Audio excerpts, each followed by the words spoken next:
What's good, folks, family, friends, loved ones, enemies, frenemies, wizards, witches, muggles, mudbloods, people of Middle Earth to another episode of Disguise Coverage, the only podcast in existence that gives you an equal amount of blueberries in each muffin and presented by the best pizza in Buffalo, New York, One Pie Pizza. You can find the online menu in the episode show notes, whether here on YouTube or any one of the podcasting apps or platforms. I'm your host, Anthony Prohaska. Find me on Twitter at pro__ant. That's pro two underscores ANT. In tonight's episode, got a very fun one planned for you folks. But before we get into the episode, I want to address something real quick because I just want to get this out of the way. I know it's going to be a topic of conversation. I still have both trees up. As you can clearly see, I've been slammed the last week with life, and I completely forgot to take down the bigger tree that is normally just the Christmas and or holiday tree. But I also like both trees being up, so I'm not too concerned about it.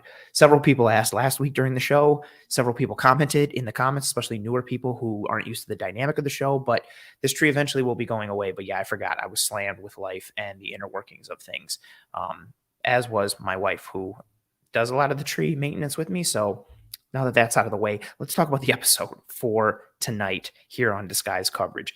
As you can guess by the title, we're going to be reviewing the Buffalo Bills draft history under Brandon Beane and really Sean McDermott to a degree as well. Just Beane is in the title. I felt like as the GM, it kind of, not that there's more onus on him, but it felt more appropriate to title this episode in that way. But again, this isn't just on Beane for right or for wrong, for good or for bad.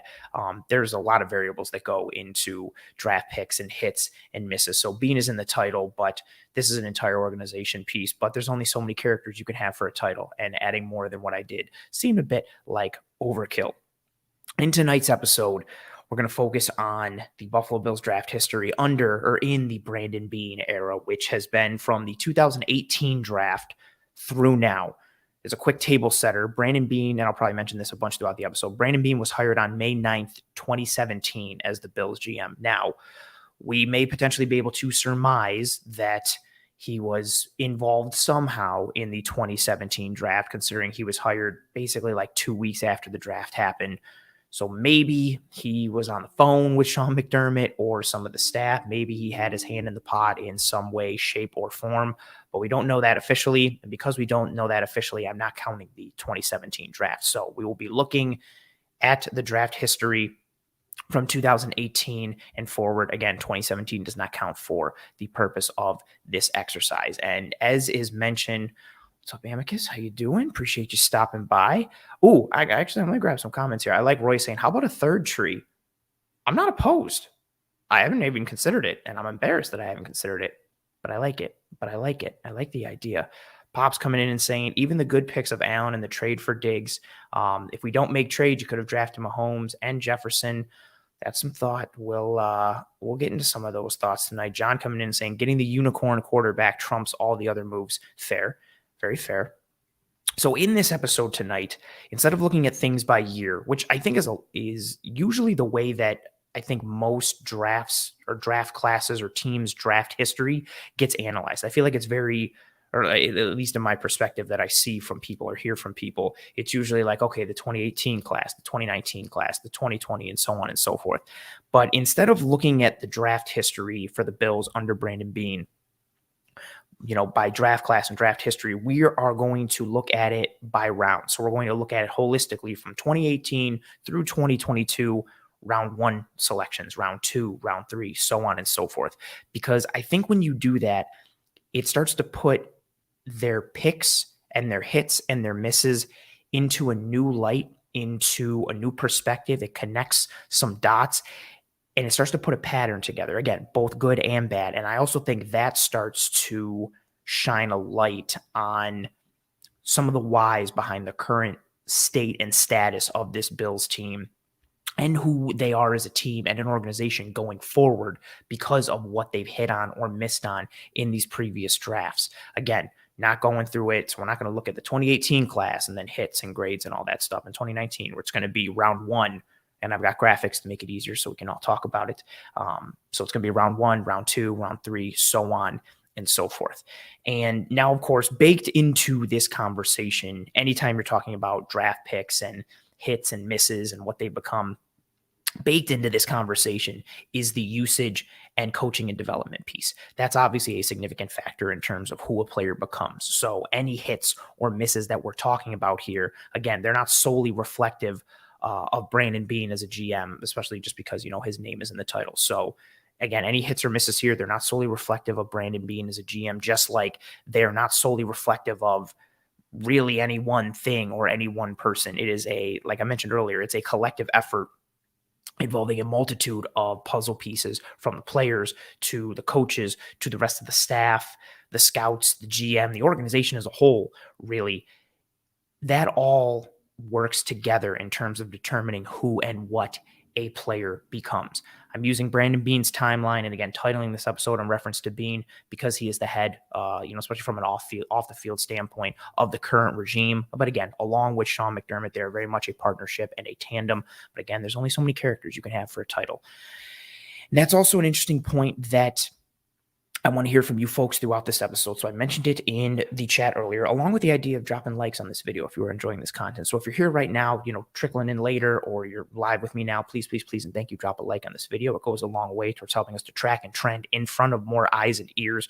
But you folks know about the engagement that I love here on the show, and we love as a brand to cover one. And if you'll see in the chat, if you're watching on there or seeing on there, typing on there, reading, whatever have you, with each pick that we go through, each round that we go through, I want to know your thoughts. Who is a hit? Who is a miss? And why? Do you think it was the player? Do you think it was the coaching? Do you think it was scouting? Whatever have you. I want to know who you think is a hit, who you think is a miss, and why. Also, potentially, if anybody wants to continue to comment throughout the episode, what are your standards or qualifications for what a good draft pick is? How do you clarify that or quantify that for a first round pick versus a second versus a seventh round pick? What are you looking for? What are your expectations? And how does that tie into what you deem as a hit or a miss? Again, if you're not joining me here live on this episode, that's cool. Feel free to comment on YouTube and leave those comments. I always circle back pretty frequently after the episode launches to see any thoughts, engage with the comments that are put up on the page for the post live viewing. So any thoughts, questions, anything like that, if you're here live, throw them up into the chat. If you are watching post live, comment them on YouTube, and we'll go back from there. And all those pieces, I see a lot of comments starting to come through. So I want to grab some of them before we start to move on. You folks know what we like to do here. Ooh. Found weight loss with a comment here. Found cover one on Twitch. Nice. That's right. We global. We out here. Roy says, honestly, I don't even remember all the picks over the past 5 years, but that's what I'm going to be here for, Roy. I got it all typed up. Got some nice graphics. We're able to put it in front of your eyes, and then we're going to have the discussions about them. Oh, Handsome Man comes in and says, how can you not like the current product? 13 wins. That's what the Bills had last year. Myself and Eric talked about it in the film room last night when we broke down the Bills offense, the good, the bad, and the ugly from the 2022 season. Yeah, for all the nitpicking and the naysaying and the criticism, which I think there is a significant portion of it that is fair, the Bills improved in a lot of advanced metrics and a lot of efficiency areas as a team this past year. Obviously, they didn't get the job done. But I think a lot of that is tied to, and when I say a lot of that, I mean the feelings right now towards this team are tied to how you finish the year. The Bills finished the year in a heartbreaking fashion against Kansas City last year, but the way the offense performed, everybody rode that last game performance throughout the offseason and expected the offense to set the world on fire now. Well, in 2022. Now, the Bills lose to the Bengals in the divisional round of the playoffs this past season, and they lose in a horrible fashion with poor execution, poor coaching, poor game planning. And so the emotion that's carried from that game, because of that's the most recent game on your mind, is that everyone's terrible and everything is terrible. As always, football, so many variables, a lot of it living in the gray. It's very rarely one thing, or very rarely black and white or binary in terms of zeros and ones. So it's a fair point. Like on the one side, there is a significant need for improvement, both in terms of off the field and on the field execution, roster development, game planning, schematics, and all that. But at the same time, this is still one of the better football teams in the NFL. was a very interesting conversation. Amicus says Bijan Robinson or Jahmyr Gibbs first round, maybe Jalen Hyatt in round 2, or do we take O'Cyrus Torrence if he's available? If all of those guys are available in the first round, I would prefer O'Cyrus Torrence as of right now. I have no qualms with the Bills taking Bijan Robinson, even though he is a running back in the first round.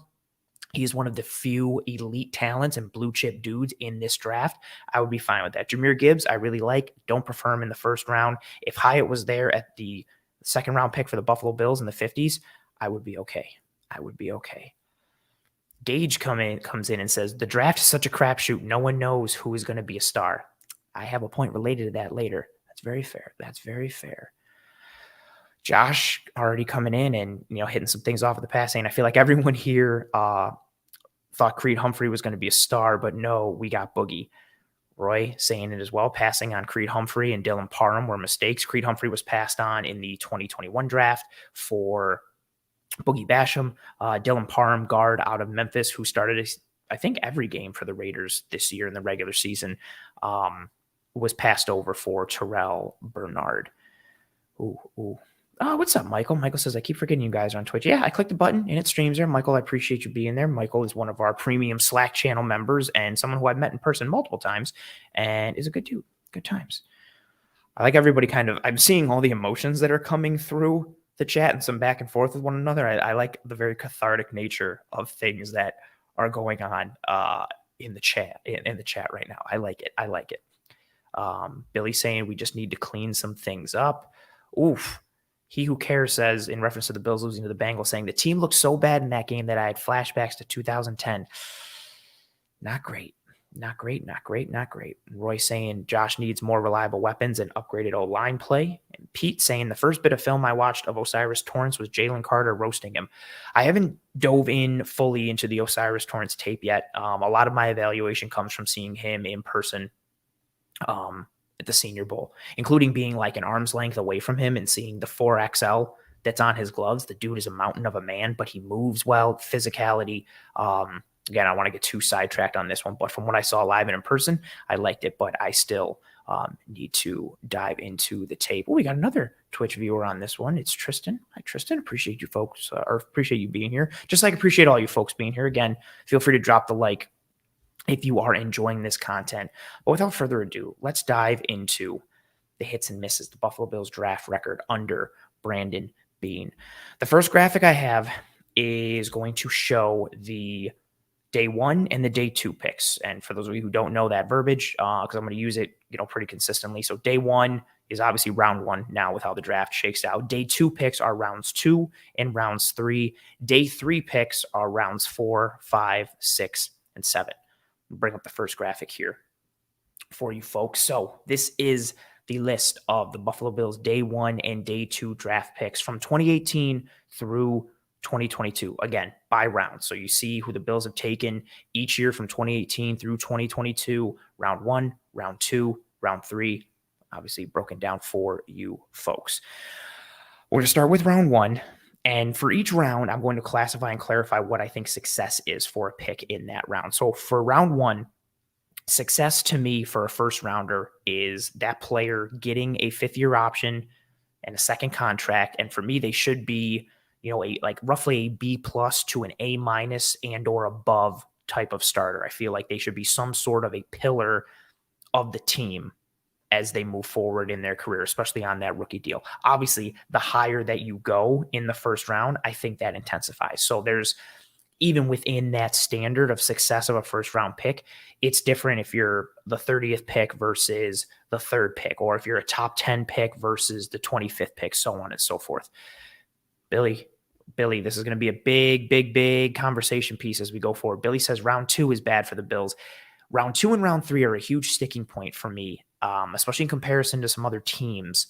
And it's part of a large piece. So I like where your head is at. We're going to get to it. But let's start with round 1, which I think has largely been successful for the Buffalo Bills in their time in the Brandon Beane regime. Even just the initial finagling in terms of what they did to acquire Josh Allen. So in 2018, the Bills trade the 21st pick, the 185th pick, and Cordy Glenn to the Bengals for the 12th pick and the 187th pick. They then trade the 12th pick, the 53rd pick and the 56th pick, they were loaded with draft picks. They made a couple trades, traded Tyrod Taylor to the Browns, got a second round pick for that. The Bills traded the 12th, 53rd, and 56th pick to the Tampa Bay Buccaneers for the 7th pick and the 255th pick. That 7th pick, of course, became Josh Allen. They also made another move in that 2018 draft, trading their 22nd pick and the 65th pick to the Ravens to move up from 22 to 16 and grabbing Tremaine Edmonds. They also got the Ravens' 154th pick in that draft. So a lot of moving and shaking. Again, the Bills came into that draft. I remember the 2018 draft. I wanted the Bills to just stand pat and load up on draft picks and load up on as much B+ or A- talent as possible. Especially with my affinity for Lamar Jackson, I wanted the Bills to stand pat at the end of the first or even in the middle and just take Lamar and just rack up with all the first and seconds that they had. They did not, and it worked out for them. But I don't think we have to get too crazy into the Josh Allen piece. Josh Allen has been a hit. Case closed. I think that's it. Tremaine Edmonds, I think, has also been a hit. I know actually the tone and temperature on Tremaine Edmonds has changed a little bit as we've gone forward here, at least in 2022.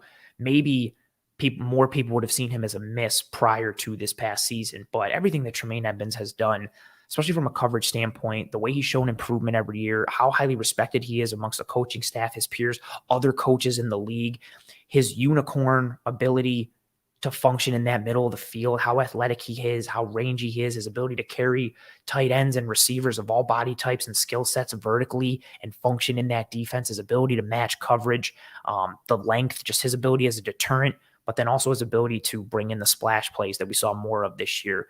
I think Tremaine Edmonds has been a hit for this team. Again, going with that grading system, of a first round pick for me, and it may be different for you folks. And if it is, cool. Again, let me know in the chat who is a hit, who is a miss as we go round by round, why they're a hit, why they're a miss, what you look for. Again, for that round one, success to me is, getting that 5th-year option and a second contract. They should be roughly a B+ to an A- or above starter and a pillar of the team. I think Edmonds ticks all of those boxes. The only reason he might not get a second contract is because he's priced himself out of a second contract with the Buffalo Bills, but he's going to get it from someone. Comment here from Roy saying, I'll admit I was on board with the Ed Oliver pick. It just hasn't worked out as well as everyone thought. I'm going to leave Ed Oliver for, well, actually, we'll address it now. Ed Oliver, for me, really out of the first round picks. And again, this is a caveat I want to mention as well. I do hold some reservation for making concrete statements or judgments on rookies before they finished year 3 or seen a significant amount of snaps in year 3. So even Greg Rousseau, who, I think we can give some sort of, judgment and grading on and rating on right now, even that is still a little murky for me. And it's definitely murky with Kyer Elam. Any rookies in general, if they flashed, that's awesome. But you really never know, for me at least, who a rookie is going to be until they finish their 3rd year in the league. Even if they're terrible their first 2, even if they're great their first 2, for me, I think like that sample size is really tied to that. But nonetheless, we'll still talk about him. Ed Oliver, though, again, is, for me, really the only miss. I think his level of production, especially this past year when they really needed him most, and granted, you do have the caveat and the variables of the injuries that he had throughout the year and however that impacted his performance and his play, but I don't think his level of production has been that of a top 10 player, of a top 10 pick. I think you could get similar production through what he's shown throughout his career from a non-top 10 pick or a non-first rounder. Just to go into some numbers from this past year, again, he was banged up, so there is that variable, but there were 244 defensive linemen in the NFL in 2022 that had at least 20% of pass rush snaps, regular season and postseason. And with Pro Football Focus's PRP, this isn't their grading system. This is PRP. This is a formula that combines sacks, hits, and hurries relative to how many times they rush the passer. So it's a bit of an efficiency metric. It's not just, well, Timmy had the most pressures in the entire league. Well, yeah, but if Timmy also had the most pass rush snaps, what's his rate of pressures to snaps, that type of thing. So again, 244 defensive linemen, 20% of pass rush snaps in 2022, regular season and post season. Josh Uche of the New England Patriots was first in PRP at 12.8. Out of those 244 defensive linemen, Ed Oliver was tied for 124th with a PRP score of 5.3. So that was 124th out of the 244 qualifying defensive linemen. It was 39th amongst the 114 defensive tackles. So in the top half of the defensive tackles, but again, not what you want to see from a player who was drafted in the top 10. And that's not even considering who was taken after him. I don't even want to open up Pandora's box in that regard and really start to talk about who was taken after him. Several of them at the same position or on the defensive line and what could have been. I don't even want to get into that regard.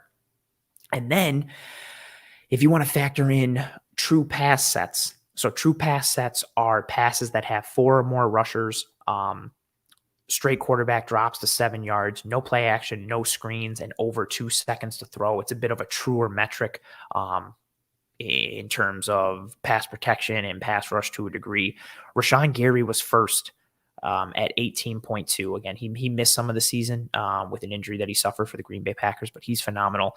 So again, of those 244 defensive linemen, Ed Oliver was tied for 113th in PRP in against true pass sets, and then 35th amongst 114 defensive tackles. So if you're looking at raw stats, if you're looking at advanced metrics, if you're looking at the film, I think all of it speaks to the inconsistency from him at times. And then you add in the undersized nature, and it can be rough, watching him try to take on double teams, his inability to anchor at times, his ability to get washed, his acceleration upfield, which is also due to the system because they are a one gap penetrating front, his ability to get so far upfield that it creates a hole, like we saw time and time again against the Indianapolis Colts last year and at times this year. But any way you slice it, film, advanced metrics, raw stats, I don't think Ed Oliver has been the player that we hoped he would be when he was taken in the first round, even more so that he was taken in the top 10. I mean, the fact that we're even having the conversation of should the Bills trade Ed Oliver or should they pick up, his option and what's the value and second contract and all these things. The fact that we're even having that conversation, I think, proves that point even more. Oh, there's Roy saying it there. Roy says, I'm on the quote unquote trade Ed Oliver train. I understand it. What's up, DF? Appreciate you. He's saying, what's up, Ant? Hit that like button, folks. Please, please, please, and thank you.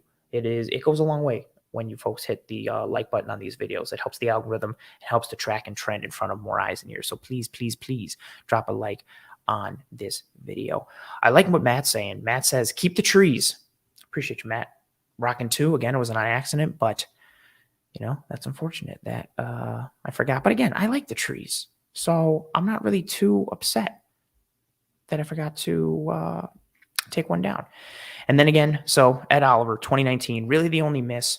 No first-round pick in 2020. Technically, Stephon Diggs was the first-round pick in 2020, so I would say that's a hit, but not counting it because there's no first-round pick. Greg Rousseau, I think, so far has been a hit, a top 5 edge defender in several advanced metrics, his rookie year being last year. This year, I think we would like to see more, or I at least individually like to see more pass rush productivity from him, but he did improve in that area in year 2. And I think it's safe to say that, again, knock on wood, he will continue to improve overall as a player in year 3 and in year 4. Again, dude is still raw and still green in a lot of areas. The more experience he gets, he should get better.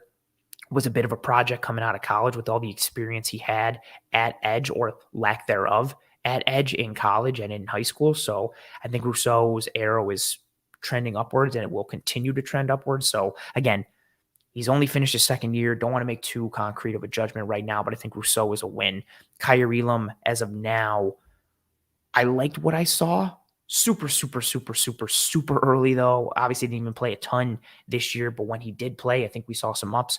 We saw some downs, saw some athleticism, saw some ball skills, saw some lapses in terms of the mental game, blowing some coverages or not knowing what his responsibility was on a play and having to be, told or forced into the right spot by other players on the defense. Happened twice against the Miami Dolphins in the playoff game. So I think there is obviously some areas of improvement for Kyer Elam, but I think you have to like what you saw in the flashes his rookie year. So again, I'm not calling him a hit or a miss. I wanted to list him here.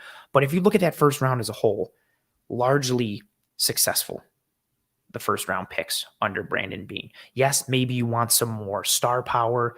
Yes, maybe you'd like more superstar or impact performance from all of them, but I think you're starting to get it in a variety of ways. But long story short, I think the first round has largely been a success, full of hits. Ed Oliver, really the only miss from that first round group. Now, if you go to round 2, and again, several of the comments have already alluded to this. So also with round 2, just from a volume standpoint, the more shots you have, the higher odds of success you have at something. So with round 2, the Bills, this round in the Brandon Beane era, round 2 has the second least amount of picks in terms of total picks and volume in this round versus others. They've made a lot of trades in this round. They've used that to jump and move and do a lot of finagling on draft day or leading up to the draft. So as a result, they've really only had 4 picks in round 2. And if you look right there, no picks in round 2 in 2018. Again, they had 2. They traded them both to move up to get Josh Allen. And then finagled again even further to get Tremaine Edmonds, everything that they did, not necessarily using seconds, but everything that they did there.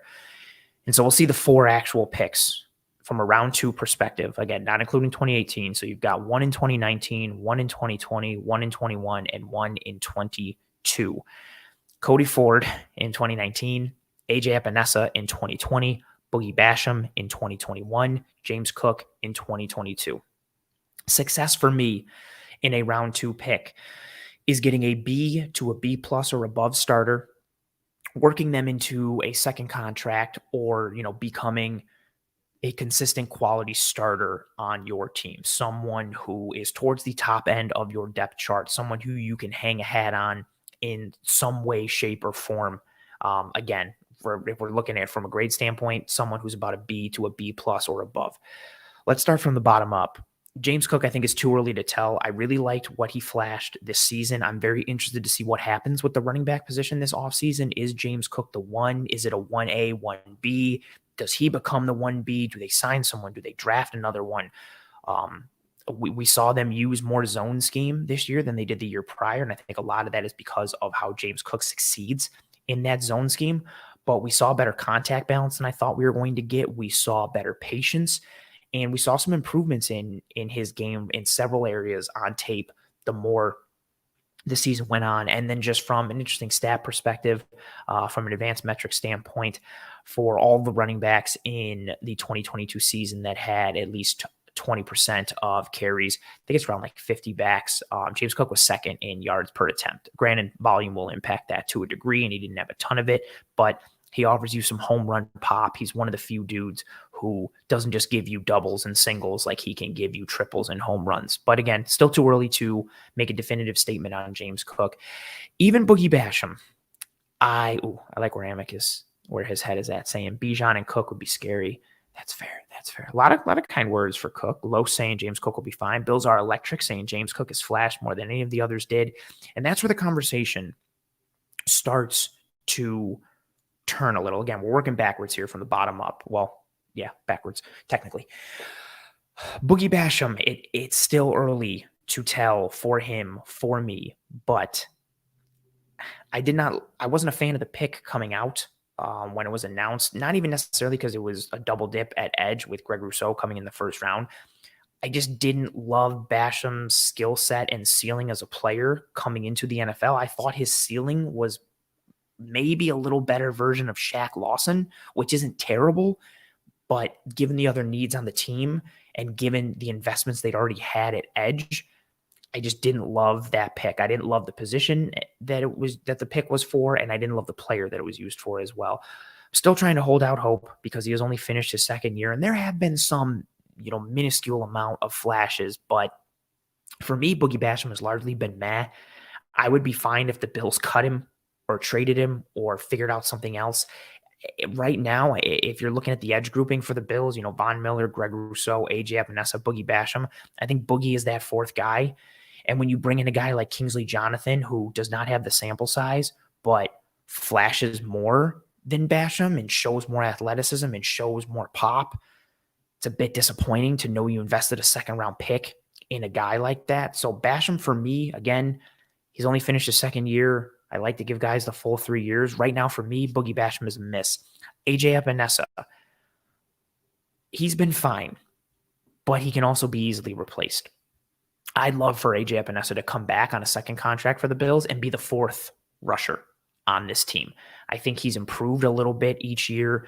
Again, I keep mentioning it. I do think it was a large ask of this team to change his entire physiology and body frame and structure in a COVID offseason as a rookie. So he had to completely change his body type, learn how to play edge in a new way and new form because they wanted him to be a different type of rusher than he was at Iowa. And he had to do all of this during COVID and learn it on the fly in the NFL.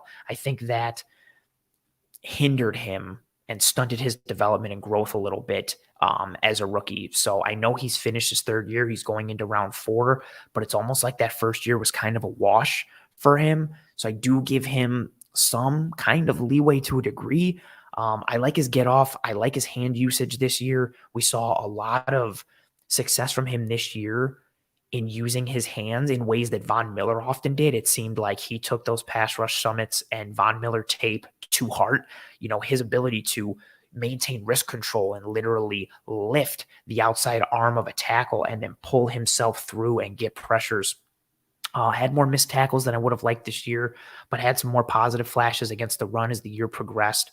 But again, at the end of the day, the long and the short of it, I'm okay if AJ Epinesa comes back. Again, I'd like him to come back and be the fourth, man in the rotation, especially if they can improve who number 3 is. But that's not a hit for a round 2, almost a top 50 pick in what you have in AJ Epinesa. Drafting somebody in the second round and being like, yeah, I'm okay if they're fourth on the depth chart in their position, even though it's at edge where there is a heavy amount of rotation, that's not a hit. So for me, AJ Epinesa is a miss. Cody Ford, I don't think we even have to get into it too much like we didn't have to get into too much for Josh Allen because he was an automatic hit. Cody Ford was an automatic miss. They tried him at tackle rookie year, tried to move him back to guard. We saw the cement feet. We saw the inconsistency. He is no longer on this team. It would be great if he was, especially the needs at offensive line they have had these past couple of years and especially this past season. But I don't want to dwell on it too much or really rag on him. It is what it is. So if you're looking at their round 2 selections, you've got 3 misses right now. And James Cook, for me, really doesn't count, similar to Kaiir Elam, again, because he was a rookie this year and the sample size just isn't there. So you really had 3 or 2.5 guys that you can make concrete statements on right now, and they've all been misses for me. And I think a lot, based on what I'm seeing in the chat, a lot of you folks would echo the same sentiment. Not great in round 2 for the Buffalo Bills. Now, let's move to round 3. When paired with round 2, this is where the Buffalo Bills have been their shakiest in the draft process. They've hit in round 1. They have a high success rate. I think they even have a high success rate in rounds 4, 5, 6, and 7, especially considering all the variability and how it's even more of a crapshoot on day 3 with those round 4, 5, 6, and 7 picks. But rounds 2 and 3 is where the Bills have been their shakiest. So we talked about round 2. We're going to talk about round 3, and then we're going to put both of these rounds into perspective with some of the other competitors that the Bills are competing against, especially in the AFC. So success in round 3 for me, it's similar to round 2, but instead of looking for B to B plus or above, I look for B minus to B or above. I want a functional starter on offense or defense. You don't have to be the best. You don't have to be a huge stud, but give me someone who's reliable, someone who's consistent. If you can hit on somebody big, like if you can be the 49ers and hit on Fred Warner in the 3rd round, more power to you. That's awesome. But just give me somebody who's a functional piece of your team. Functional starter on the offensive or defensive side of the ball. Got Harrison Phillips listed there. Obviously, got to talk about Harry. Worked himself into a good contract in free agency last year, went on to the Minnesota Vikings, had himself a good year. He was a hit. He priced himself out, which is good for him. When he was here, he was good. He had a good year in Minnesota this year, but also even more with what he did, considering he was working his way back from that ACL injury in 2019. So he lost the 2019 season. 2020, you're usually not the same that you were before the injury in that first year back. Usually it takes to that second year, and there were a lot of positives from Harrison Phillips. So he's a good character guy. We know his constant and consistent nominations for Walter Payton Man of the Year. We know how active he is in the community, good teammate, good culture dude. And then on the field, he was a bull. He was nasty, offered you a little pass rush pop, offered you some run defense. I don't think it was a guy the Bills were willing to break the bank for, but he cashed out in free agency. And I think that's a credit to him being a hit in that third round. Devin Singletary.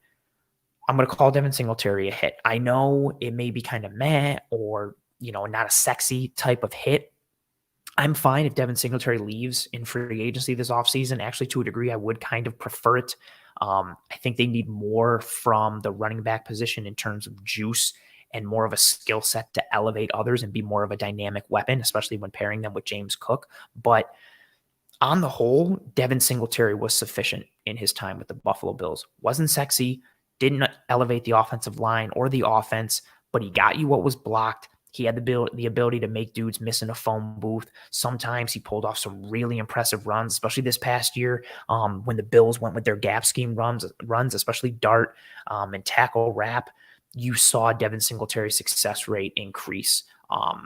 Again, not the sexiest. I do want more from someone at that position in this offense, but there's still something to be said for a person getting you, what a play is blocked for and being sufficient. So I know it's not the sexiest to say that Devin Singletary was a hit, but I'm going to call him a hit. He was a starter for this team for the majority of his career. That's a hit in the third round, right? Dawson Knox, I also think is a hit.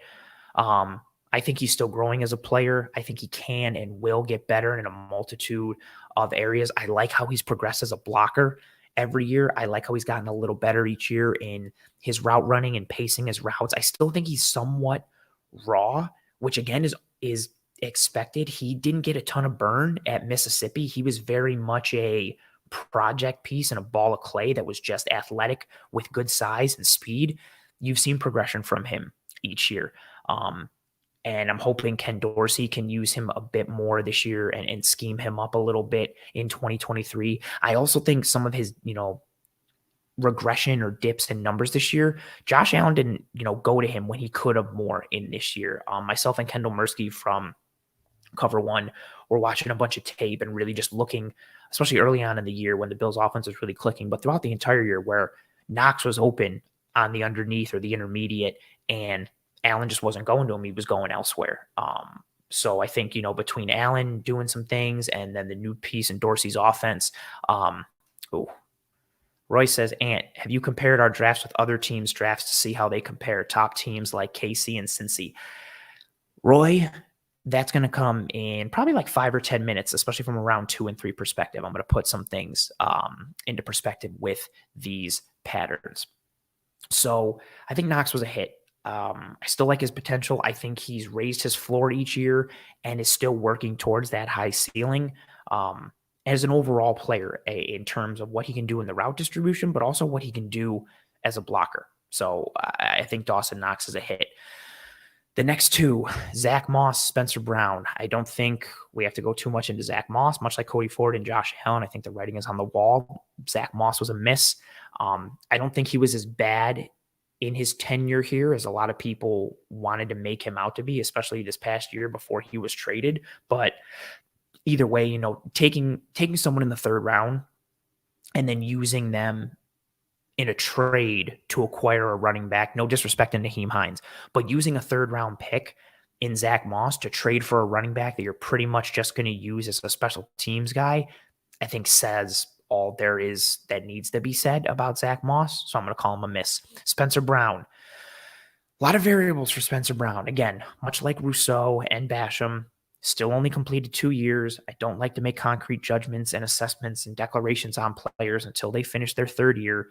Spencer Brown had an injury-plagued year 2, an injury in the offseason that limited him in camp, limited him throughout the offseason, went into the preseason and the start of the season, had injuries in season that limited him further. His game is so predicated upon athleticism, and those injuries impacted that athleticism, and we really saw it affect his game big time. Again, another dude who was a project coming in, similar to Greg Rousseau, but maybe not as dramatic of a project. Dude played like 8-on-8 or 9-on-9 football in high school, went to the University of Northern Iowa, opted out during the COVID year, is basically learning how to play tackle as a position in the NFL, which is hard to learn that important of a position in the NFL on the fly. He was thrust into action earlier than he was supposed to be. He was supposed to be the swing tackle and the sixth offensive lineman his rookie year. He ended up becoming a starter. Mercurial performance as a rookie, big time mercurial performance this past year. I talked about the offensive line in last week's episode. Spencer Brown was a dude that when he gets beat horribly, and it looks awful. I'm not out on Spencer Brown, but I do think this is a miss as of now. I would have liked to see more consistency and stability from the right tackle position. I think the Bills need to address right tackle this offseason in some way, shape, or form, and either bring in someone who is the immediate starter at right tackle, or at the very least create competition at right tackle. I don't think you can pin your hopes on the projection of Spencer Brown, getting better in year 3, because I genuinely don't know what he's going to be. And as of now, I am out on him. Some numbers in relation to Spencer Brown, not to, go too negative on him, but I mentioned some of these numbers last week. So of the 88 tackles in 2022, they had at least 20% of pass protection snaps. Spencer Brown was tied for 69th in PFF's efficiency score, which is measuring pressures allowed on a per snap basis, weighting towards sacks allowed. So again, 88 tackles with at least 20% of pass pro snaps. Spencer Brown was 69th out of those 88 tackles. Then true pass sets, the metric that I mentioned earlier, again, excluding plays with less than 4 rushers, excluding play actions, screens, short dropbacks, and time to throw under 2 seconds. Of the 206 offensive linemen with at least 20% of pass pro snaps, again, centers, guards, tackles, 206 offensive linemen with at least 20% of pass protection snaps, Brown was tied for 180th in pass block efficiency in true pass sets and 70th amongst the 88 tackles in true pass sets. And then if you're looking from a volume perspective, Spencer Brown was tied for the 8th most pressures allowed in 2022 amongst all offensive linemen with 50. And then he was tied for the 5th most amongst all tackles. He was tied for the 3rd most pressures allowed in true pass sets amongst all offensive linemen. So any way you slice it, the tape, the inconsistencies, the advanced metrics in terms of efficiency, it's rough for Spencer Brown. And as Bills Are Electric comes in and says, I did have so much hope for Spencer Brown his rookie year. I am off the bandwagon now. I think that's very fair. It's still fair to hope or even potentially expect Spencer Brown to continue to increase his play and get closer towards his ceiling. But we just haven't seen enough from him right now to look at him as a solid or consistent starter on this offensive line. Again, too mercurial in his performance. The highs are really impressive. When you see his athleticism, when you see him function in space, it's a sight to behold. When you see him get beat, he gets beat in about a half a second, and he's a vulnerability. He's a deficiency at times, and he's a liability as well at times at that right tackle spot, and you can't have that anymore. The Bills need a higher floor performance from that right tackle spot. Now, maybe we're sitting here next year and we flip and Spencer Brown is a hit, or we're sitting here 2 years from now and he's getting a second contract. Who knows? As of right now, what we've seen these first 2 years, injuries included, which are significant variables, he's a miss, which is very unfortunate for that team. And Terrell Bernard, again, 1 year, didn't really see much. We don't know what Terrell Bernard is. So I don't want to say miss right now. I wouldn't say hit or miss regardless, but huge question mark, like a Riddler-sized question mark for Terrell Bernard. We genuinely have no idea. I don't know what his path to the field looks like. It would be nice. Again, he doesn't play the same role or same kind of position, but it would have been nice if the Bills were going to take a linebacker in the 3rd round or focus on linebacker in the draft. It could have been somebody to replace Tremaine Edmunds, given that he was going to be a free agent coming up. Doesn't even look like that's in the cards for Terrell Bernard, and nor should it be, given his skill set and frame and all those pieces. I don't know where he fits on this team. I don't know what his path to the field looks like. I'm still very perplexed by that pick. But again, I can't rule it a hit or a miss just because we have not even a little sample size. We basically have no sample size. So if you look at the round 2 and round 3 picks. Oh, let's grab this comment from Michael, actually. Michael saying, I think we should see a better Spencer Brown. Most of his issues are technique related. With a fully healthy offseason, he has an opportunity if he works hard with the right people. Fair. I think you can definitely make that case. My issue is his struggles with technique are so severe. And, I mentioned this in the film room last night. So a snatch trap for offensive linemen is when, the defensive lineman gets too far in front of their feet with their upper body. The offensive lineman just kind of chop the hands down and the defensive lineman falls forward. That's happened to Spencer Brown from defensive linemen, where he gets too far out in front of his feet, or he is too narrow in his base, or his hand placement or hand usage is off or wrong, or his feet aren't moving in the same time as his hands, or for as athletic as he is, he gets beat around the edge, or he gives up the inside too easily. He's struggled mightily in a multitude of the technical areas. But exactly to your point, Michael, that doesn't mean like everybody should be out on him or he's done. It just means he needs a lot of work, and he definitely has the opportunity to improve if he works hard and gets with the right people and is able to make things click. I just think that's a large ask as of right now. And I think projecting him to improve and fix those technique related issues, I think it's more hope and positive projection than it is basing it off of what we've seen so far in the tape. But again, I'm not out. I still think there is hope for him, but rough.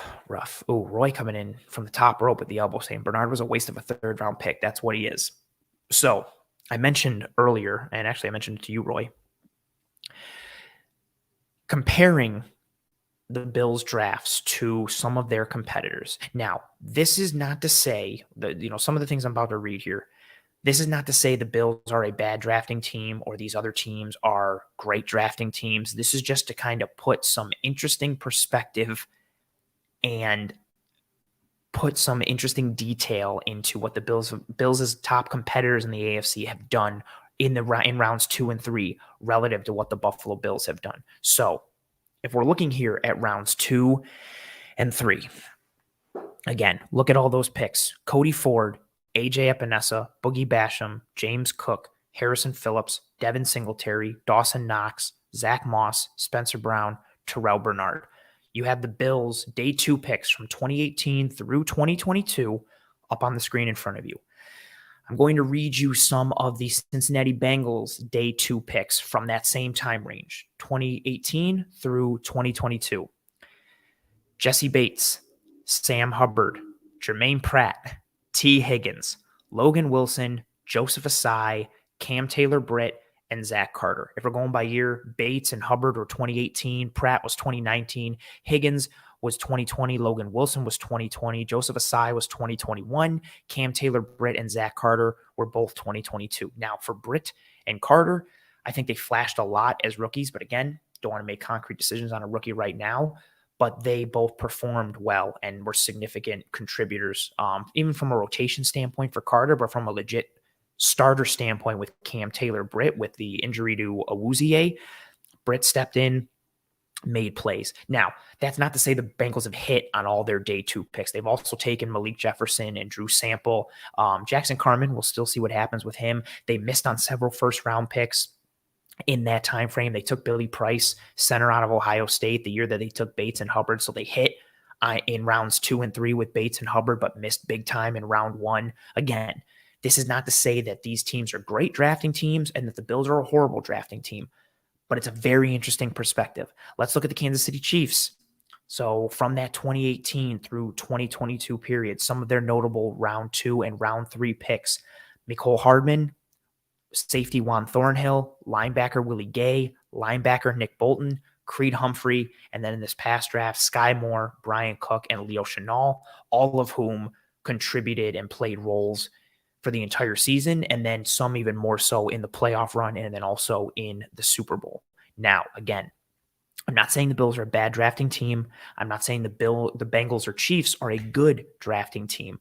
But the day 2 results for each team from 2018 through now, whether in proven results or early returns from some of the 2022 rookies, they're much different, especially for the Cincinnati Bengals.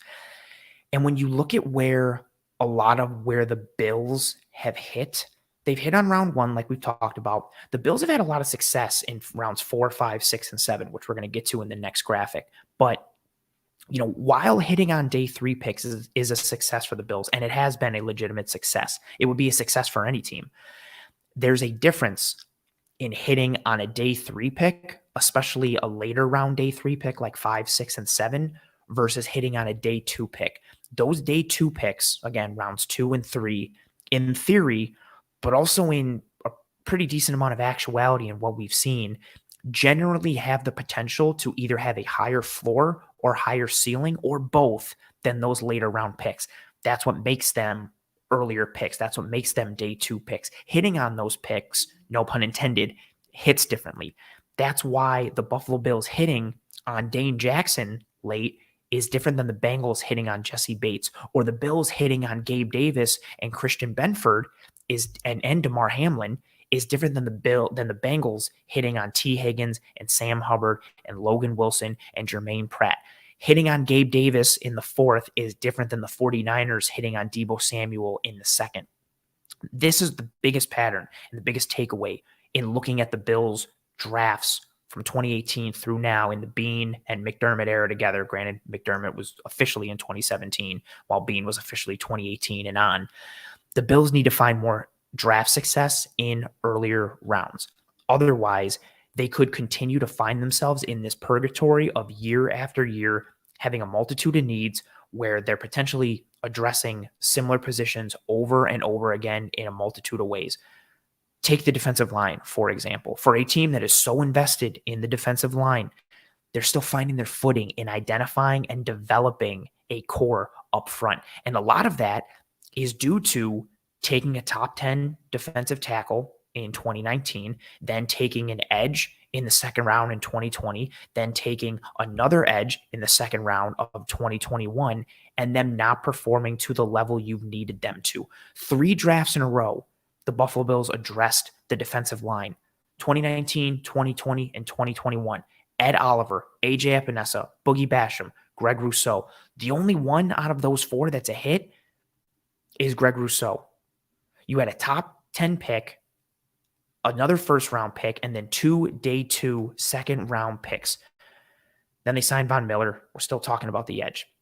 The Bills have hit a lot of singles and doubles and mixed in a few home runs with their draft success holistically from rounds 1 through 7. They need more home runs. They need more pop in the lineup. They need more dudes who can take the pitcher yard at any point. That changes the dynamic of your lineup, and they need that dynamic. Having a lineup of all contact hitters can only get you so far. It's hard to constantly succeed always hitting for average and always hitting for contact. Again, the Bills on the whole have largely been successful in the Brandon Beane era with drafting, but rounds 2 and rounds 3, especially compared to their opponents, they haven't hit that level of expectation that you would hope they would. Again, look at who the Bills have drafted. And even if you're not watching, if you're on the audio only, I'll read it one more time. Rounds 2 and 3, just listen for the names and immediately think of the player and that level that comes to mind. So rounds 2 and 3 for the Bills: Cody Ford, AJ Epinesa, Boogie Basham, James Cook, Harrison Phillips, Devin Singletary, Dawson Knox, Zach Moss, Spencer Brown, Terrell Bernard. The Cincinnati Bengals: Jesse Bates, Sam Hubbard, Jermaine Pratt, T. Higgins, Logan Wilson, Joseph Asai, Cam Taylor-Britt, Zach Carter, Jackson Carman, Drew Sample, Malik Jefferson. Some of the misses there on the back end. But those first ones that are hits, legitimate hits: Bates, Hubbard, Pratt, Higgins, Wilson.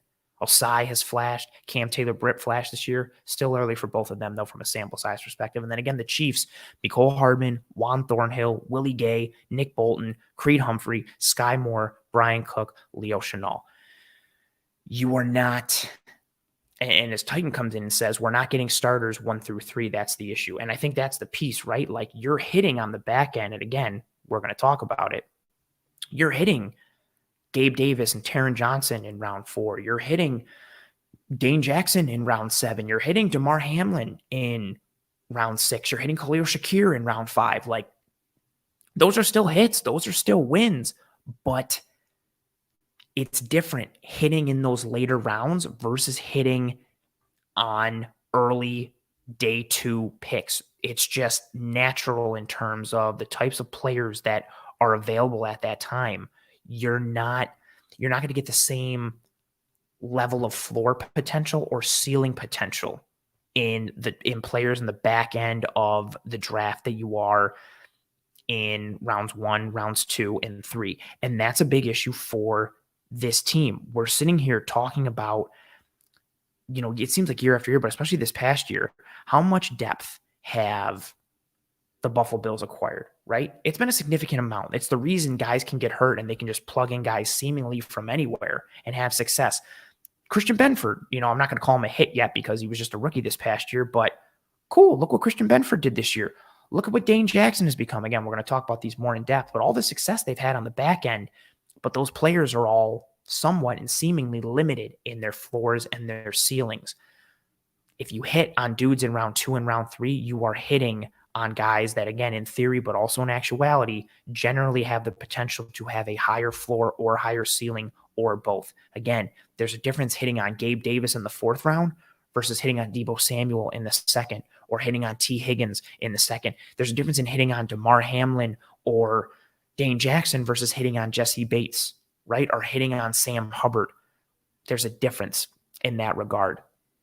So this is a huge area. This is my biggest takeaway from the entire exercise, this entire episode. If you only have one takeaway from this episode, it needs to be this. The Buffalo Bills have been inconsistent and subpar in the value that they have gotten from rounds 2 and rounds 3. Now, that's not all on Beane. It's not all on the coaches. It's not all on the players. It's a multitude of all of those things, right?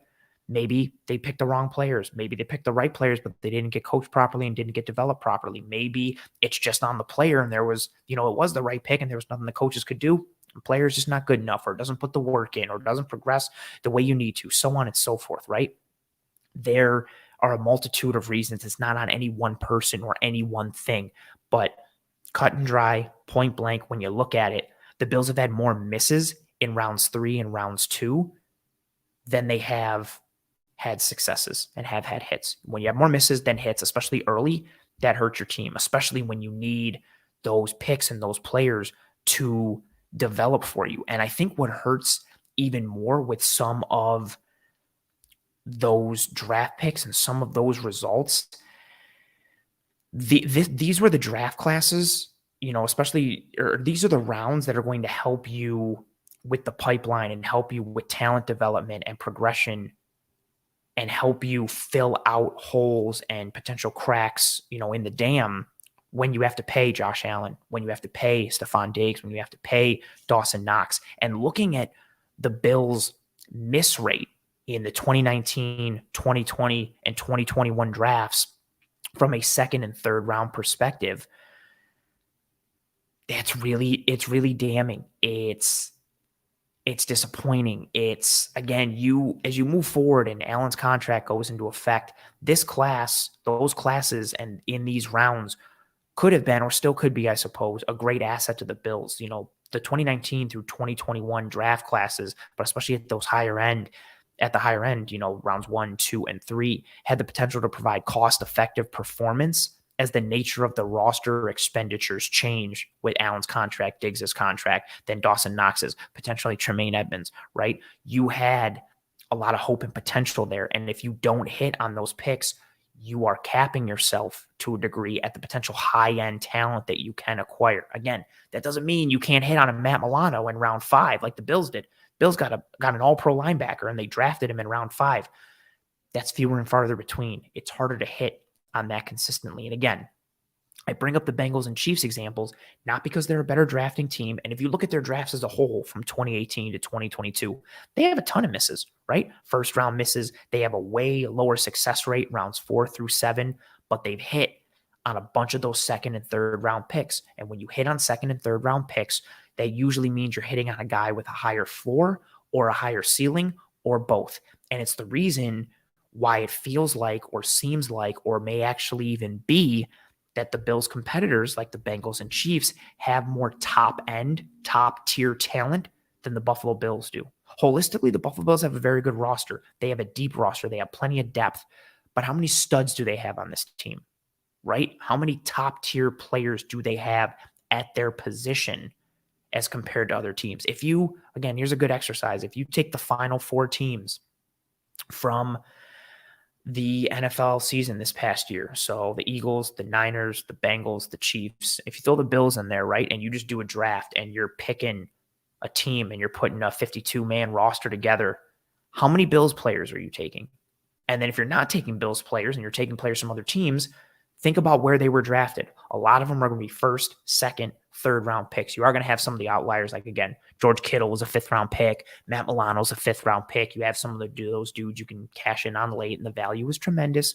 But hitting in rounds 2 and 3 would go a long way towards helping this Bills team potentially get over the hump, strengthen the pipeline, but also, again, help improve how much top tier or top end talent you have. How many B pluses and A minuses do you have? How many Bs and above do you have, right? Relative to where you were taken? How many high floor or high ceiling guys do you have?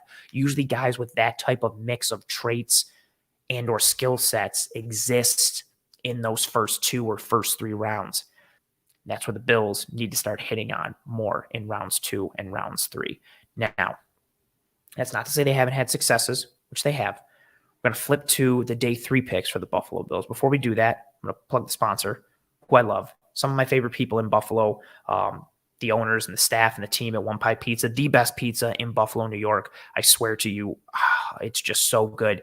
Sweet sauce pie, fantastic cheese to sauce ratio, cup and char pepperoni, homemade blue cheese. And I mention every week, how good people they are with all the initiatives that they have for the community and what they do for Toys for Tots and the Alzheimer's Foundation and the ASPCA, and they're partnering with Roswell to try and knock out cancer. They give back just for charity out of the kindness of their hearts, and they give to the community with the amazing pizza that they make. Online menu can be found in the episode show notes, whether here on YouTube or any one of the podcasting apps or platforms. Go get yourself some One Pie Pizza.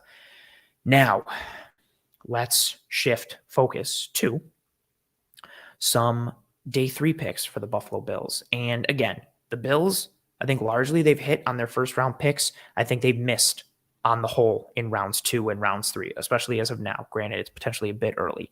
I'll move the banner there underneath so we can see. So I combined 4 through 7. The Bills have had a ton of round 6 picks from 2018 through 2022, and it threw off how I could format this graphic. Rounds 1, 2, and 3 were nice and neat and succinct, but round 6 threw a wrench into my plans. So I put rounds 4 through 7 all here, especially because they haven't had a lot of round 4 picks with moving and shaking that they've done. But there's been success here. So let's continue to go here for the Bills. And again, just look at this as I take a drink of water. Look at rounds 4 through 7. Granted, there's a higher volume of picks in rounds 4 through 7 than there is picks in rounds 2 and 3. So if you have more throws at the dartboard, odds are you're going to hit, some more positive things and have some more positive results. But look at all the success just on a high level basis. Taron Johnson, Gabe Davis, Khalil Shakir. We'll get into some other pieces. I don't want to spoil too much, but Tyler Bass and DeMar Hamlin and Christian Benford and, even Dane Jackson and even Tommy Sweeney, like all these pieces, all the late hits they've had been successful. But it's those misses in rounds 2 and 3 that have really hurt them. We're going to start with round 4. This is the least amount of picks they've had by any round in the Brandon Beane era. Based on, again, a lot of the moving and shaking that they've done, they've only had 2 picks. So Taron Johnson in 2018, no pick in 2019. Gabe Davis in 2020, no 4th rounder in 2021 or 2022. I consider both of those hits. Taron Johnson is a tremendous nickel. He's one of the best nickel corners in the league. I've talked about him a bunch on this show. I know he had a down year this year with some advanced metrics, but he's tremendously important to the Buffalo Bills and the style that they play. I would like to see some more scheme versatility with him and him used in different ways so that teams can pinpoint him less and attack him less than we saw in the 2022 season. But Taron Johnson is real quality. Again, especially for what you got in the 4th round, where for me, a successful fourth round pick is a player that's a rotational player to a functional starter on offense or defense. Somebody that, for me, if you hit someone in the fourth round and they're a C plus to a B minus, or even to a B, I think that's successful. Maybe even a C to a B, if you want to increase the range by a grade or two. But I think with Taron Johnson, you got somebody who at worst is a B plus, but I think he plays above because he's one of the best at his position in the league. Major hit for Taron Johnson. Gabe Davis, I think he's been a low, or we'll go this past year. I think he's a low to a mid-tier wide receiver 2 on a good day, which may not have been what people wanted. Again, I think recency bias factors into expectations for players coming into upcoming seasons. And everybody saw Gabe Davis ball out in Kansas City last year. And so the expectation was he was going to ball out this year in the regular season. I can't tell you how many graphics I saw that, PFF would put something out and was like, especially after all the trades for wide receivers this past offseason, it would be a graphic with like A.J. Brown and Devonta Smith and Tyreek Hill and Jalen Waddle and Jamar Chase and T. Higgins. And it would be like, who has the best wide receiver duo in the NFL? And I can't tell you how many Bills fans or Bills accounts would respond to that with Gabe Davis and Stephon Diggs and be like, no love for these two. How many people said Gabe Davis was going to be a top 24 wide receiver this year, and the Bills had 2 top 20 receivers? All this expectation that was put upon him for the 2022 season. I know we didn't have the year that a lot of fans wanted, and I know some of that's on him, but some of it's on Josh Allen, some of it's on Ken Dorsey. Again, it's a combination of all these pieces. I think a lot of it is also due to the lack of a consistent slot presence at wide receiver in this offense. But however you slice it, for me, I think he's a hit, especially relative to where he was drafted. Even if he's a low-end wide receiver too, which I think a lot of people can agree on, right? You may have wanted him to be an upper tier wide receiver too, but Gabe Davis is a low-end wide receiver too, or depending on how you view who's 1, 2, 3, a high-end wide receiver 3, if you want to be very pessimistic, right? That's still a hit from round 4, right? So even if the most pessimistic, even if Gabe Davis did not achieve the expectations you wanted or had envisioned for him in 2022, he's a hit. So 2 big hits in round 4 with Taron Johnson and Gabe Davis. Now, we moved to round 5. Round 5 was largely misses. For me, a hit in round 5 is a result of either making the team and offering consistent quality in any phase of the game. Special teams, offense, defense, anything. Saron Neal, I'm going to call a hit. Again, even though he's, just a special teamer, there's value for that in round 5. A lot of 5th round picks, or not even, I shouldn't say a lot, but it's hard for 5th round picks to even make the team, let alone carve out an actual role and an actual niche for themselves. And even though Saron Neal's is pretty niche with how many snaps he sees on the field regularly and the fact that he's not really great in actual defensive play, depending on how he's used, and he is limited, so on and so forth. I can see the knocks on him, but I think that's a hit. You got a dude who's been a core special teamer and a good teammate and good culture guy, and you got him in the 5th round. That's a win. Wyatt Teller, I'll stick on the Wyatt Teller piece. I don't want to open up this can of worms. I know where it can go. I just think I liked what Wyatt Teller showed early on with the Bills. I did not think he was going to turn into an all-pro. I don't know how many people did. And I don't think it's a like for like and a 1 for 1. If you say, well, if the Bills had kept Wyatt Teller, they'd have an all-pro offensive lineman. He went to a team with tremendous coaching with Coach Callahan that I think increased his floor and his ceiling and helped turn him into the all-pro that everybody knows him as. I don't think it's a 1 for 1 slam dunk that if Wyatt Teller had stayed with the Bills, he would have become Wyatt Teller. The same with that conversation of if the Bills had drafted Patrick Mahomes, I don't know what Mahomes looks like with the Bills. I know how amazing he is, but I also think it was very helpful for him to sit as a rookie, learn behind Alex Smith, learn from Alex Smith, then be with one of the best football minds from an offensive standpoint in NFL history with Andy Reid, have the weapons that he's had, have the consistent level of coaching time and time again.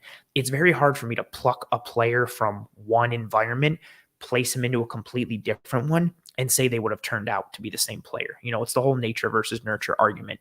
But sticking with Teller, we'll say it's a miss. He's not on the team, got traded early. that's a miss. Whether it's a miss because he's no longer on the team, whether it's a miss because, they didn't identify the talent properly and still have a need at the spot he was traded from, however you want to slice it, that's a miss. Granted, but although the pick that he was traded for did help the Bills land Stephon Diggs, so a little silver lining there. Voshon Joseph, miss. I don't think we have to talk about it. Jake Fromm, miss. Tommy Doyle, still early on, but early returns are suggesting miss for Tommy Doyle. Khalil Shakir, again, early returns, tough to decide. I think Khalil Shakir's a hit, mainly because of what I saw from him at Boise State, and I liked him a lot. But then pairing it with what we saw in limited fashion, again, very small sample size, both in preseason and regular season for the Bills this year. But I think Khalil Shakir is a hit or is going to be one, but too hard to tell as of now because of the sample size. So again, if you're looking at that 5th round, pretty much all misses. Saron Neal's a hit, Teller's a miss, Voshon's a miss, Fromm's a miss, Doyle's a miss, Shakir is a wild card and an unknown at this point. Let's move to round 6. Ray McLeod, granted it hasn't been with the Bills, but let me classify or clarify what a hit and a miss is in round 6. It's similar to round 5, but success here to me from a round 6 pick is just making the team and being any level of depth or quality in any phase of the game. You could be 3rd or 4th on the depth chart. You could be a special teamer, anything. It's hard. It's hard for 5th round picks to make teams and carve out a role in the NFL. It's even harder for 6th round picks and even harder for 7th round picks. So if you get anything, if you get any kind of blood from a round 6 stone, that's a hit. Now, didn't happen with the Bills, but Ray McLeod still, doing things in the league with San Francisco 49ers, adds a bit of juice every now and again to the offense, but he's been a core special teamer for them. I'm going to count that as a hit, not necessarily for the Bills, but he's been a hit as a player. Jaquan Johnson, I'm going to say is a hit.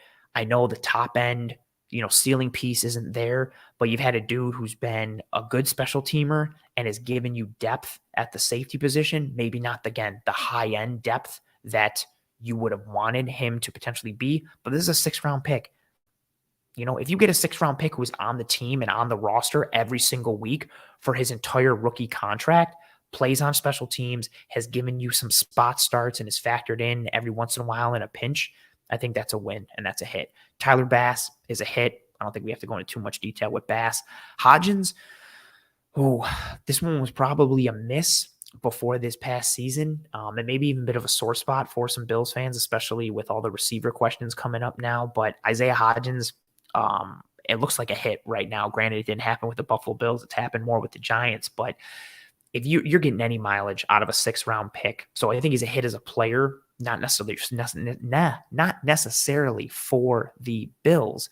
But if you're getting wide receiver 1 or wide receiver 2 mileage or wide receiver 3 mileage out of a 6th round pick, even if it is on a limited skill set, team like the New York Giants were, like maybe yes, Hodgins shouldn't be your 1 or a 2 on a team, but he looked good. And that's a team that was a Final Four team in the NFC, and he was a significant part. I'm going to say Hodgins is a hit. Marcus Stevenson is a miss. He's on the Cleveland Browns now. DeMar Hamlin, I'm going to classify as a hit. Let's bring up this comment here from Coach as I take a drink. Coach Chapman says, I got here late, but I know Ant isn't out here talking about Brandon Beane's drafting been good. All I hear is Big Baller Beane is a bum. He hasn't drafted anyone that's good. Fire him now. LMAO. And then Coach says, make sure you added the undrafted hits. We're going to talk about those to a degree as well. But yeah, I don't, Coach, I went through earlier showing the misses in rounds 2 and 3. It's been a struggle in rounds 2 and 3 in the Brandon Beane regime. They've had more misses than hits, and it's worse when you juxtapose it with the hits that the Bengals especially, but even the Chiefs have had in rounds 2 and rounds 3. And I think the misses in rounds 2 and 3, are the reasons why the Bills at times look inferior in terms of top tier, top end talent versus a lot of the competitors that they play. But on the whole, Brandon Beane has been a successful drafter. And, if you're giving it to Beane, if you're giving it to the regime, again, even if all of these picks hit, it's not all on Beane. Even if they all miss, it's not on Beane. It takes a village, It's the player. It's the scouts who scouted him. It's the GM. It's the coaching staff. It's the medical staff. It's the facilities. It's the organization. It's all of it. There are a multitude of variables and puzzle pieces that go in to making what and who a player becomes. It's not on any one person. So even the takes with that, right? I think people just want to focus on one thing. Even if the next draft sucks, and everybody's a miss, you can't come back and be like, well, it's on Beane. I know he's at the top, so the blame technically falls on him, but there's so many pieces. Even if you just want to play devil's advocate, how do we know all these players weren't amazing, but the coaching staff failed them? How do we know it's not all on coaching and development? Or it could be the opposite. It could be all on Beane and the scouts for horribly identifying talent or having horrible archetypes that they like to go for positions. There's a ton of variables, right? Oh, and coach says, step one is the scout. That's right. There's a ton of pieces, tons of variables, and a multitude of pieces. So it's not all on Brandon Beane, positively or negatively. That I've said a bunch. Ralph Wilson Sr. says, wait a minute, Hodgins a hit, but Teller a miss. I mean, if you want to count Hodgins as a miss because I get you, because of how I phrased it. Yeah. So Wyatt Teller is a miss because he was gone right away. He's a hit as a player. So it would be the same thing for Isaiah Hodgins as well. Miss because the Bills let him go, hit because he is a player. That's very fair. I'm playing it back in my mind and realized the verbiage that I said. So Teller is a miss because he's not on the Bills and literally gone, went on to succeed somewhere else. So he's a hit as a player. Similar thing for Isaiah Hodgins. Good call. My fault. Stevenson is a miss. Like I said, Damar Hamlin hit. I think his ceiling is still interesting. I don't want to get too much into it because I know it's still sensitive with Damar Hamlin. I don't know if he plays in 2023 or if he does, what does he look like? I'm going to talk about it from the non-injury perspective. I think it would have been interesting to see what his ceiling would have been and how he would have progressed had this season gone on, because we saw the more he played, we saw some vulnerabilities and deficiencies start to develop. His biggest calling card was his ability to come forward early on and make plays in the run game with pace and urgency and good angles and be a good tackler. As the season went on, that started to dissipate. We never really saw too much from a coverage standpoint, positively or negatively, to really get a full impression of what he was as a coverage safety. But if the Bills went into 2023 with Damar Hamlin being a starter opposite Micah Hyde, if Jordan Poyer does not come back, that's fine. I still think you would like more than what Damar Hamlin gives you at safety, but that's still a win. If you're taking a guy in the 6th round and he's in the conversation for being a starter at any position, that's a win. At the very least, Damar Hamlin is a quality 3rd-string safety for your football team who can start in a pinch and give you reliable reps if anything happens to one of your 2 starters. Maybe the ceiling's limited, but the floor is reasonable. That's a win in the 6th round for me. Wild Goose, Rashad Wild Goose. I don't think many people knew. So he was with Washington this year. He got a bunch of work, especially down the stretch for Washington. So, it's still early to call him a hit or a miss, especially with the limited reps that he's gotten and what Washington's secondary looked like. We'll call it a miss from the perspective of they drafted a guy who was gone almost immediately. Matt Ariza, not going to dwell on him too much, miss. Christian Benford, very early. Very, very, very, very, very early. Same thing with Tenuta. We'll see if or what he becomes in the NFL or what his career looks like.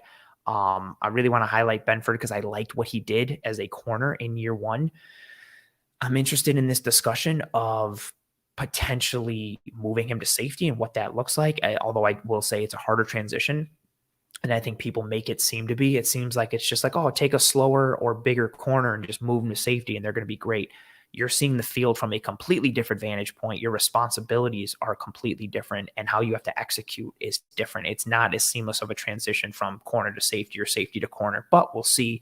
Worst case scenario, you got a guy in the 6th round in Christian Benford who can be your 3rd-string corner, or what looks like you could be your 2nd-string corner. When he was a starter and getting starters reps for the Buffalo Bills, I liked him. I liked his length. I liked his physicality. I liked his tackling. I liked the way he played the game.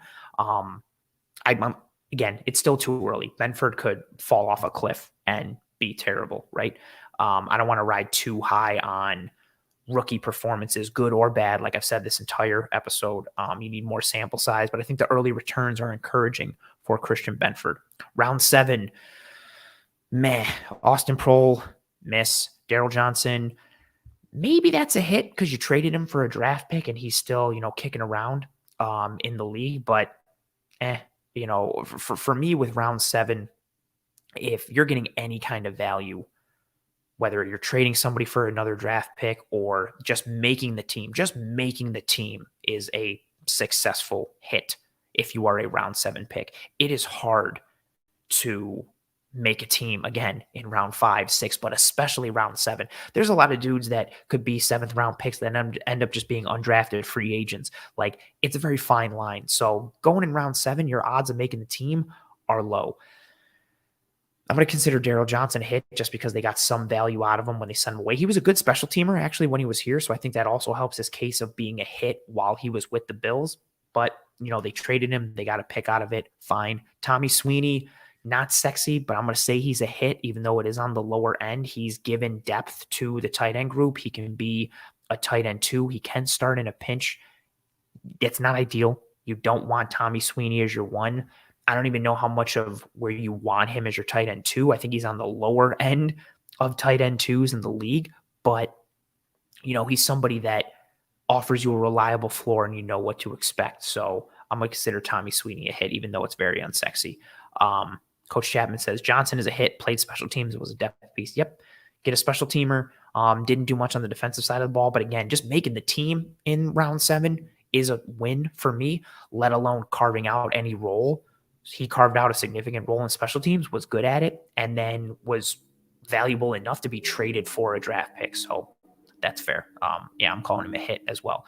Dane Jackson is an absolute huge hit for me. I know he was the talk of the town negatively for a large part of the year because people wanted Kyer Elam to start, and then Dane Jackson was struggling to make plays at the catch point.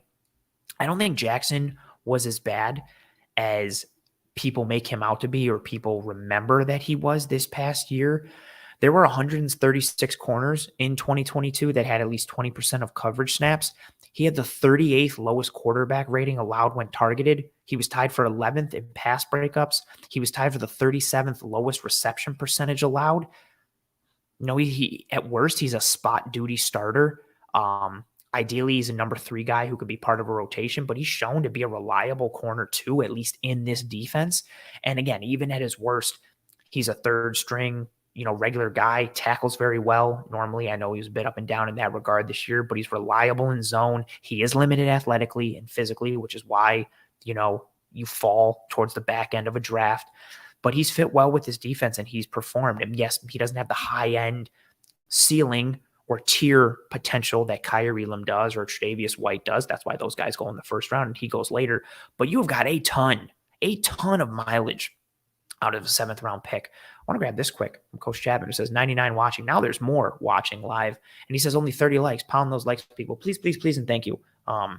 It would be really nice if I could finish this episode and we were, approaching 100 likes or even over it.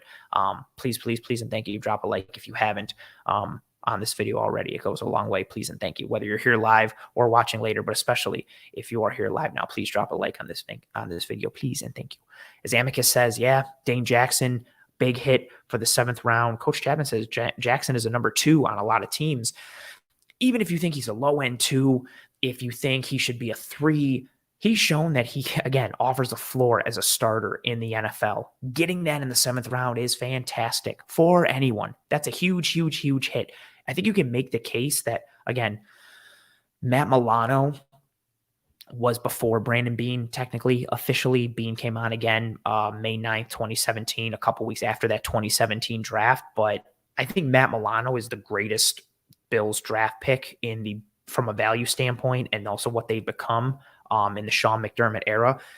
If you want to say it's Josh Allen, that's fine. I don't necessarily want to count that, but if it's Josh Allen, that's fine. I'm saying of a player relative to where they were picked versus what they became, being a 5th round pick and turning into an all-pro is absolutely immaculate. So Milano is up there for me in terms of the best draft picks in the McDermott era. And then if we're going to the Beane era, I don't think Dane would surpass Allen or even Edmonds to a degree. But that's a big hit. You're getting a corner in the 7th round who's been a corner 2 and a corner 3 for you and helped you win ball games. And again, has better numbers than people give him credit for. That's a win. This is where a lot of the strength, exactly, Coach Chapman says, value. It's all about the value, right? So this is a success. I think a lot of what the Bills have done on day 3, the success they've had on rounds 4, 5, 6, and 7 has been a legitimately successful thing for this team. But again, what I keep talking about, and this is where that pattern comes in again, tying in these day 3 picks with the day 2 picks, those rounds 2 and round 3 picks. When you're hitting in rounds 4, 5, 6, and 7, the hits are different. You're hitting like, oh, this guy proved to be a good special teamer who was taken on day 3. That's awesome. Oh, this guy has been a quality third guy on the depth chart. Cool. This guy has been a high floor, low ceiling player. Cool. This guy has been a reliable or consistent starter. Cool. Right? That's usually what you're getting in rounds 4 through 7 normally. When you're hitting in rounds 2, when you're hitting in round 3, you're hitting on potential all-pro guys. You're hitting on guys that are going to be potentially pillars of your team or faces of the team in some example, or just weapons or dynamic pieces that increase the top-tier talent and top-tier performance of your team. It's different hitting on the back end of the draft versus hitting on the front end. Because again, if you hit on the front end, that means you're hitting on a stud to a degree, especially the higher you go up, right? But that's where the Bills have struggled. It's not on the back end. The Bills have found value consistently. Like, again, draft is a crapshoot. Shout out to whoever said that earlier. It's also in my notes. But hitting on any draft pick is successful in the draft because, again, the NFL draft is a crapshoot. But look at these day 3 picks. There's a ton of success stories. Taron Johnson hit. Gabe Davis a hit. Saron Neal a hit. Teller hit as a player. Miss for the Bills. Voshan a miss. Fromm a miss. Doyle a miss. Shakir we don't know, but early returns suggest a hit. McLeod hit in the NFL, given where he was taken. Not a hit for the Bills. Jaquan Johnson hit. Bass a hit. Hodgins, similar situation to Wyatt Teller. Stevenson a miss. Hamlin a hit. Wild Goose, say miss. Ariza, meh. Benford hit. Tenuta, meh. Prohl, miss. Johnson hit. Sweeney hit. Dane hit. Jack Anderson was a miss, not even on the team. Balen Spector, we don't know. All of those pieces, right? That's a lot of hits on the back end. That's just not throwing a bunch of crap at the wall and hoping something sticks. That's success on the back end. But as I continue to say, even going as early as round 4, Gabe Davis, for me, is a stone cold hit. Big time, right? In round 4. There's a difference hitting on Gabe Davis in round 4 than there is hitting on T. Higgins in round 2 or hitting on Deebo Samuel in round 2, right? Hitting on a receiver in that 2nd round or in that 3rd round. Different floors, different ceilings, different traits, different skill set, different level of the probability of that player becoming top tier or top level, however you want to label it for. Wow, it's a really loud motorbike outside. However you want to label it, right? The further you go down the draft in terms of round, the lower the odds of you getting a player that's going to make a significant impact on your team, whether in the short term or in the long term. The Bills need to start hitting earlier on in the draft. I'm going to bring it up one more time. Again, those day 2 picks. Oh, this is wrong. Nope, that is right. So those day 2 picks, rounds 2 and rounds 3, it's just not where it needs to be. And just think also too, right? Like, and it's hard to say like, oh, imagine if they added more success, because they've succeeded in round 1 largely and holistically. They've succeeded in the back end of the draft and on day 3 largely and holistically. Imagine what this Bills team would be or where they would be if they had hit on some of these 2s. Imagine if Cody Ford panned out to be what he could have been, or AJ Epinesa, or Boogie Basham. Just those 3. Think of the dynamic that completely changes for this Buffalo Bills team if those picks become hits, whether at their position, right? Or because they drafted someone else. Like, for everybody that wants to do the game, like, well, the Bills took Cody Ford when they could have had, Terry McLaurin and all the receivers that came after. So even if you played that game, right? Just imagine what this Bills team looks like if that Cody Ford pick, whether it's because it's actually Cody Ford or another lineman or someone else that was a hit after him. Imagine if that's a hit. Even just that one, it changes so much. Or if Epinesa was a big hit, or if Boogie Basham was a big hit, or if Zach Moss isn't a miss, or if Spencer Brown gives you better, return on investment early on. It changes the dynamic.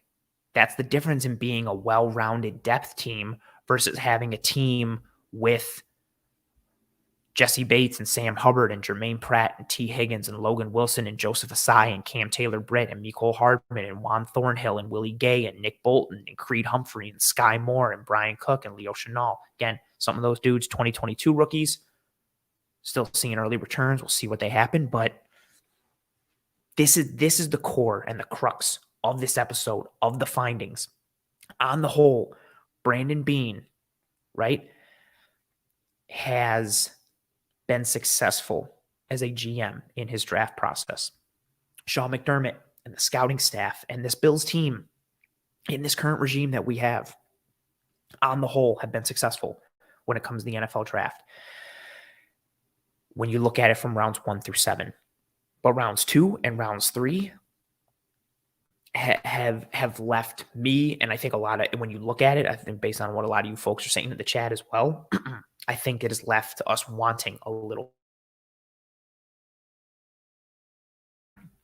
And that's expected, right? Like you can't hit on, I don't even know what a good hit rate or success rate is in the draft because it is so much of a crapshoot, but the Bills need to hit more early on. Those round 2, those round 3 picks. So as we move forward, again, a lot of these episodes that, I'm doing on here on Disguise coverage these past couple of weeks and the next couple of weeks going forward is really to set the table for what's going to happen this offseason. So before we even get to talking about draft prospects and needs and free agency targets and needs and fit and scheme and X's and O's and getting into the game tape, I want to set that baseline. So when when this draft comes around in April, in a couple months from now or several months from now, keep your eyes on round 2 and round 3. And again, some of that might change, right? If Spencer Brown takes a huge uptick, all of a sudden one of those day 2 picks is a hit, right? If James Cook becomes the player that we think he can be, I counted him as a hit now just based on early returns, but that changes some of their success rate in round 2. But, maybe AJ Epinesa puts it together. Maybe Boogie Basham puts it together. And we're sitting here next year having the same conversation.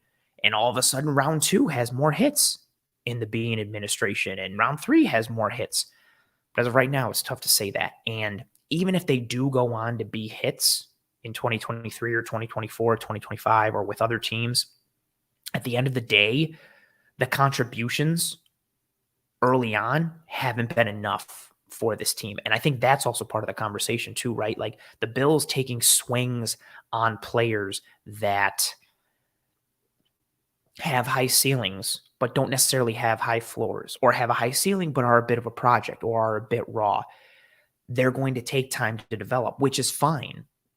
But if you all of a sudden need them to contribute while they're in their infancy or in their developmental stage, that's where things get a little wonky, right? That's where things get a little complicated. Spencer Brown is that good example, right? Year 1, he should have been swing tackle, learn on the job, get a bunch of practice reps in, get work against NFL caliber talent, and learn how to play right tackle. Instead, he was thrust into a starting role earlier than he was supposed to. Now, maybe that's good for him. Maybe that's bad for him. I can't really say at this point. All we can talk about is what he's been on tape. Can't necessarily nail down the causes as of this moment without getting into his brain and, getting into the practice footage.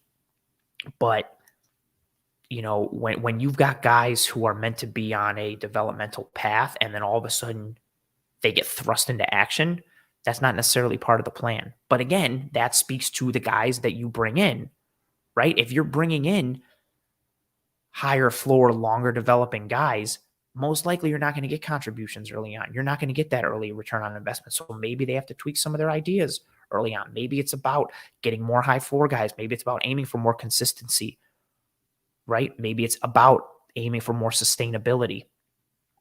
And then obviously you got to factor in who the player is and how they progress and how hard they work and how well they understand the game and the coaching staff, training staff, the scouts, everything. Again, it all goes together. DF Forever says, great show, Ant. Appreciate you. He says, is Beane a B- or a C+ GM concerning drafting? Oh, I would say higher than a B-. I would put him in the B to B+ category, depending on how we're weighting the early successes in round one and the late round successes. I think he's fair anywhere in that B range. I would not give him lower than a B-, depending on how harshly you're grading him and the team based on what they've gotten from rounds 2 and rounds 3.